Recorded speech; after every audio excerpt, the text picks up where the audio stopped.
Poche parole pronunciate con calma, in perfetto italiano. Metti qui tutti i soldi, ha detto alla dipendente del solarium Oltreoceano di via Ignazio Vian a Mogliano Veneto il rapinatore solitario che ieri sera, intorno alle 19:30, ha salito le scale del centro abbronzatura a 2 passi dal terraglio armato di pistola.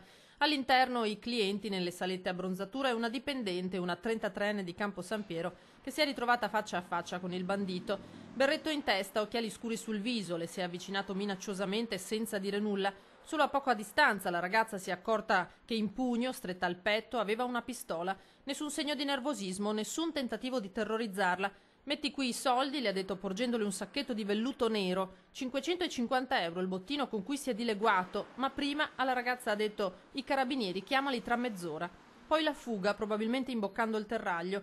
Sul caso indagano i militari della stazione di Mogliano, anche se telecamere di videosorveglianza in quel punto non ce ne sono. Descrizione del rapinatore e modalità del colpo fanno ipotizzare che si tratti dello stesso malvivente che ha colpito sempre questo mese nei 2 punti vendita Tigotà di Mogliano e Mestre.